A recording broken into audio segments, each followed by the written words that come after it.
함께 기도드리시겠습니다. 하나님께서 우리에게 베풀어 주신 영원한 기업이 있습니다.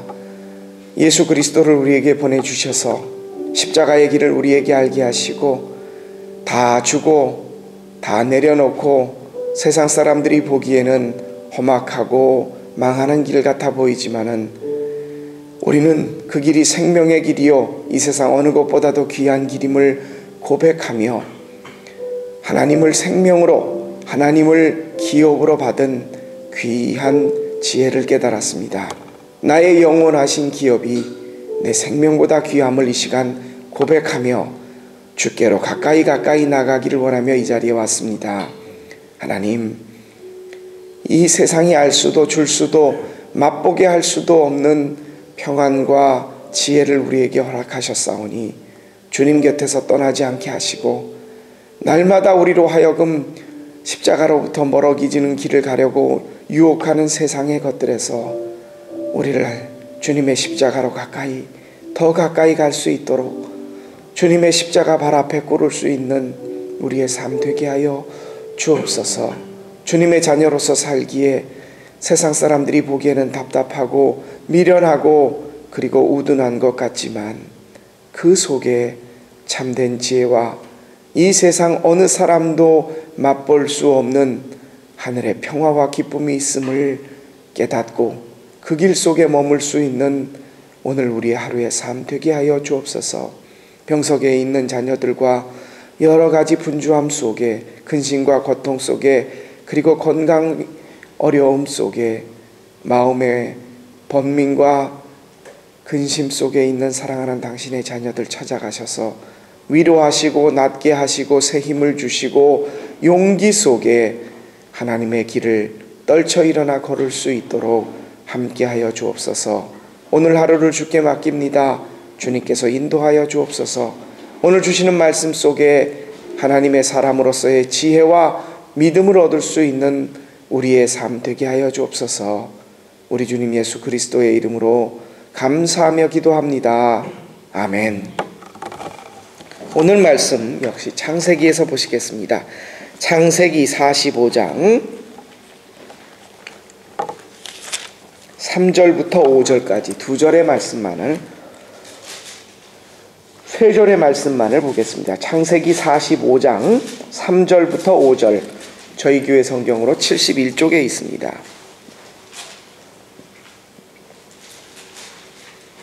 창세기 45장 3절부터 5절까지 말씀입니다. 길지 않으니 한 목소리로 받들어 읽겠습니다. 하나님의 말씀입니다. 시작.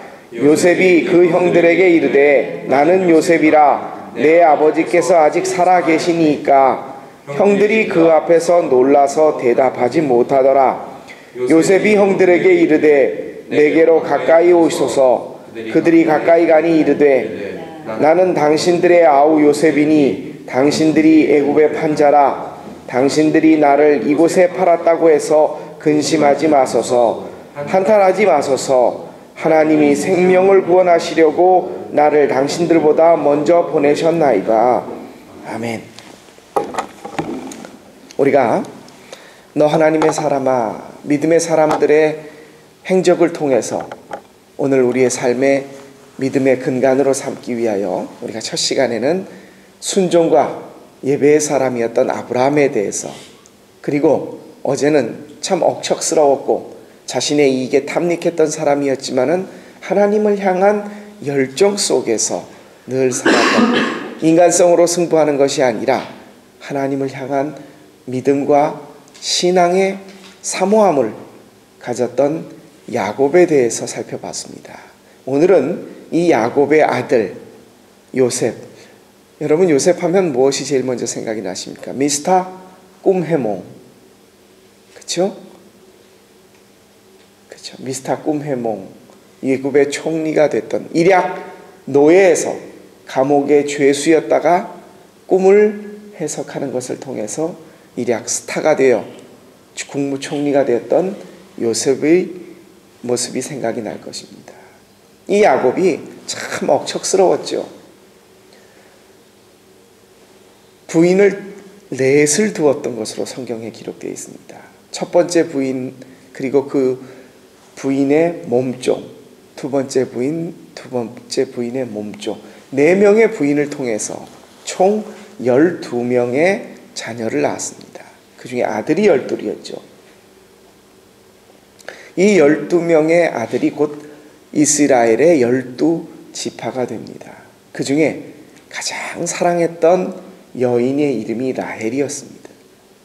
두 번째 부인이죠. 그렇죠? 그 라헬을 얻기 위해서 7년을 14년을 외삼촌 라반의 집에서 일을 했습니다. 그때 나오는 유명한 말이 있습니다. 내가 7년을 하루같이 일하였나이다 라는 말이 있습니다. 이 가장 사랑하는 아내에게서 태어난 아들, 근데 이 부인이 참 아들을 낳지 못했었어요. 첫 번째 부인과 그 몸종에서 막 아이들이 나올 때도 이 라헬은 굉장히 슬퍼하면서, 대신 그 언니가 그렇게 말합니다. 너는 남편의 사랑을 듬뿍 받고 있지 않느냐. 그러다가 결국 태어난 아들이 바로 이 요셉이었습니다. 성경에 나오는 대로라면 야곱이 억척스럽고 그렇게 자기 이익에 밝았던 요셉이 다른 형제들에 비해서, 야곱이 이 요셉에 대해서는 성경에 나오는 대로라면 색동옷, 우리로 말하면 오늘날은 비단옷을 입혔다는 거예요. 그리고 다른 형제들은 다 물론 장성에서도 그렇겠지만 양을 들판으로 일을 시키는데 요셉은 집에서 아버지 옆에 늘 끼고 있으면서 그렇게 사랑을 주었나 봐요. 철부지로 자랐습니다. 이 요셉의 철 모르는 자랑을 보십시오. 형, 아버지, 어머니 모여가요. 식사 시간에 얘기합니다. 내가 어젯밤 꿈을 꿨는데 이상한 꿈을 꿨네. 하늘에 해와 달이 있고 별이 10몇 개의 별들이 있는데, 하나는 아버지의 별, 어머니의 별, 별들을, 형들의 별들을 얘기하고, 근데 이 해와 달과 12별이 내 별한테 절을 하는 거야 글쎄. 이 건방진 얘기를 보십시오. 이 얘기를 말립니다. 그 다음날 또, 근데 오늘은 내가 다른 꿈을 꿨어. 곡식단이, 형들의 곡식단, 아버지 곡식단이 나한테 절을 하는 거야 글쎄. 형들의 아주 미운 털이 박혔습니다. 아주 이 분위기 파악을 못하고 형들이 그럽니다. 저거 아버지 안 보는 사이에 우리가 어떻게 처리를 하자. 여러분, 그 유명했던 프랑스의 교육학자 중에 장자크 루소라고 있습니다. 이 장자크 루소가 했던 유명한 말이 있습니다.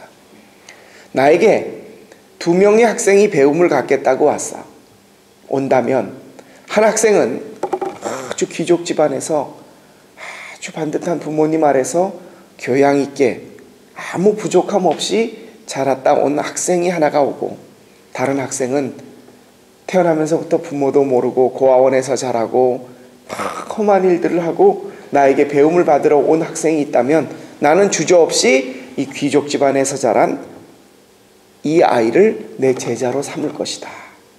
그 이유는 이 고아로 자라고 험한 일을 많이 한 이 아이는 내가 가르칠 게 없다. 이 아이는 이미 내가 가르치기도 이전에 이미 이 세상 일들을 다 알았다. 왜? 고생을 통해서. 철부지로 자색 색동옷을 입고 아버지의 품속에서 할 말 못할 말 하면서 귀여움을 바랐고 자랐던 이 귀염둥이 요셉이 개고생, 정말 어려운 고생이 시작됩니다. 형들에게 먹을 것을 갖다 주라고 했던 아버지의 부름을 받고 형들을 찾아갔지만 그곳에서 없이 다른 곳으로 옮겨갑니다. 집에서 멀리 떠나서 그곳까지 형들에게 먹을 것을 가져갔을 때, 저기 누구야? 꼼쟁이 자랑 떠벌리는 요셉이 오네. 저거 오늘 우리가 어떻게 일을 내자. 죽일까도 생각했지만 첫 번째 아들의 이유로 물이 들어있지 않은 우물 속에 빠뜨렸다가 꺼내서 애굽의 상인들에게 팔아버립니다. 형제들끼리, 물론 배다른 형제였기도 하지만 한 아버지 밑에서 형이 동생을 팔았습니다. 노예로 끌려가서 소위 애굽의 장관이었던 보디발의 집에서 철없이 자랐던, 정말 고생 모르고 자랐던 이 요셉이 정말 개고생을 합니다. 그러다가 누명을 뒤집어 쓰고 감옥에 갇힙니다. 더 떨어질 나락이 없이 정말 떨어질 대로 떨어져서 종신형을 선고받고 언제 나갈지 모르는 감옥 속에 갇혀서 그 속에서도 하나님에 대한 신뢰를 잊지 않고 있던 그가 일약 바로의 꿈을 해석함으로써 스타가 됩니다.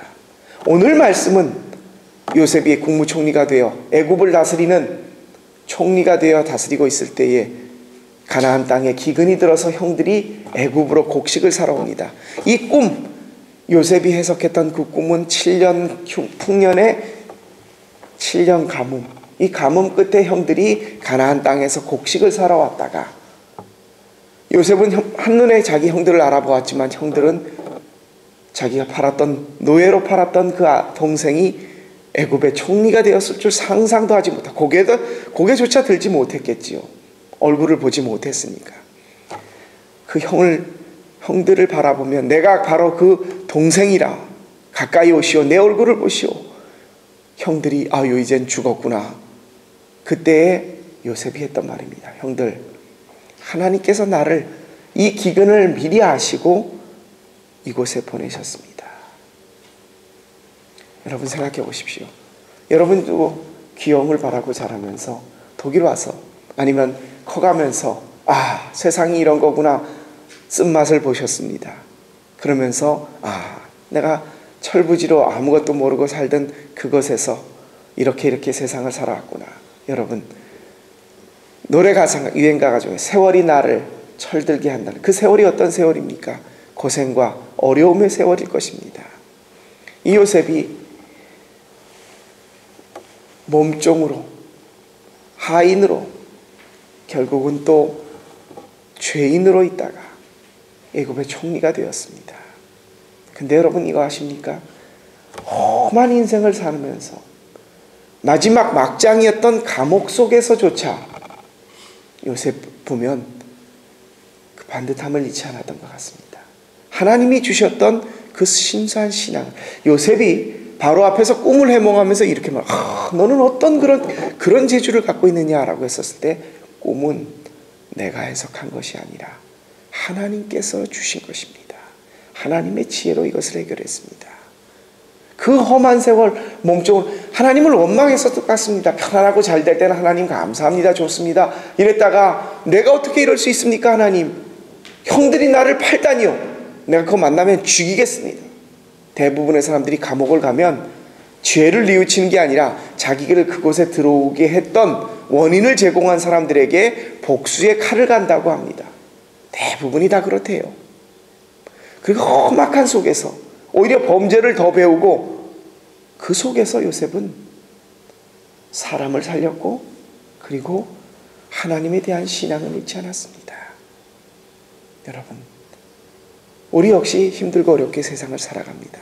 그러면서 세상 속에서 떼묻고 그리고 남들과 싸워 이기려고 하고 딛고 일어서는 법을 배워왔습니다. 마음이 무디어져 갔고 그리고 덤덤해져 갔습니다. 그런데 오늘 요셉을 보십시오. 그 철부지였었을 때 고생하면서도 바로 그 마음, 형들보다 앞서 나를 이곳에 보낸 것은 형들 걱정하지 마십시오. 내가 당신들에게 어떠한 일도 해악도 깨치지 않을 것입니다. 복수도 하지 않을 것입니다. 그 이유는 하나님께서 나를 미리 알고 그 고생을 시키시고 우리 가족을 위해서 구원하기 위해서 이곳에 나를 보내셨기 때문입니다. 그 어려움 속에서도 하나님에 대한 신앙을 잃지 않았고 순수한 마음과 깨끗한 마음 속에 형들을 만나고 형들을 사랑과 화해로 용서했던 요셉의 마음. 여러분들 속에는 어떤 응어리진 것들이 있고 얼마나 괴로웠고 지금 또 괴로운 사실들이 있습니까? 그것을 조개가 모래알인 진주가 내 속에 들어와서 그것을 불평하고 원망한 것이 아니라 그것을 굴리고 굴리고 또 굴려서 가장 아름다운 보석 중에 하나를 만들어냅니다.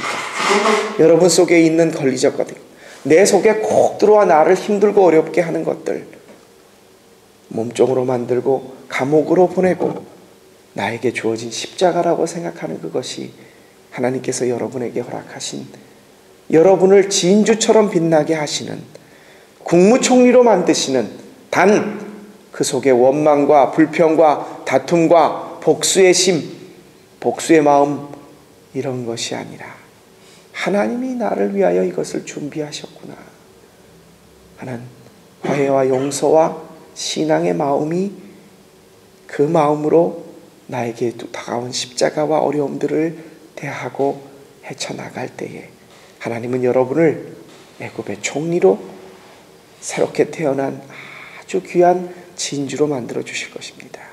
여러분 속에 있는 많은 십자가의 요소들을 부활의 요소로, 구원의 요소로 받아들이시기 위하여, 그것을 위하여 기도하시고 하나님 앞에 내려놓으시고 승화하시고 사랑으로서 그것을 하나님이 주신 귀한 도구로 여기시며 그것으로 인하여 승리하시고, 그리고 하나님으로부터 믿음을 잃지 않은 너 하나님의 사람아, 요셉과 같은 칭찬을 들으실 수 있는 저와 여러분의 오늘 하루, 우리의 평생의 삶이 되시기를 주님의 이름으로 축원합니다. 기도드리겠습니다.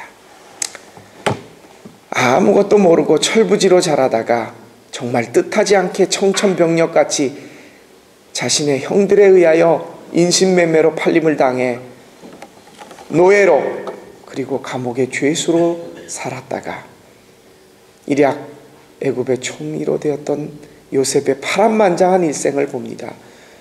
우리가 단지 이야기하기 참 좋은 이야기거리로 이야기하지만 그 몇십 년의 인고의 세월, 정말 죽을 뻔한 고비, 억울하면서 자기가 하지도 않은 일을 했다고 감옥 속에서 햇볕이 들어오지 않은 그 속에서 내일을 기약받지 못하는 속에서 하나님에 대한 믿음을 가지고 형들에 대한 원망보다는 하나님이 준비하셨던 일들을 소망하며 하루하루 살았던 요셉을 봅니다. 하나님, 우리에게는 어떠한 아픔이 있고 어떠한 어려움들이 있습니까? 어떠한 원망이 있고 정말 우리 속에 다가오는 용서 못할 어떠한 일들이 있습니까? 하나님, 자기를 팔았고 죽음으로 내몰았던 형들조차 용서하면서 하나님의 뜻으로 받아들였던 요셉의 신앙을, 그 어려운 속에서도 신앙을 잃지 않고 하나님에 대한 소망을 가지고 있었던 요셉의 모습을 보면서 나의 모습을 봅니다. 용서 못할 사람이 어디 있고, 그리고 원망과 불평 속에 가져야 할 우리들의 불편함이 어디 있습니까?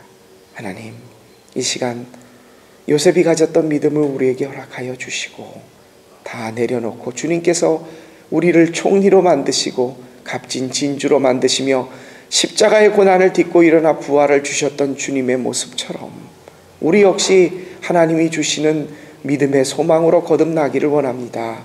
주님, 이 시간 아침에 기도하고 우리의 것들을 아랠 때에 주님께서 함께하여 주시며 우리를 요셉의 믿음으로 인도하여 주옵소서.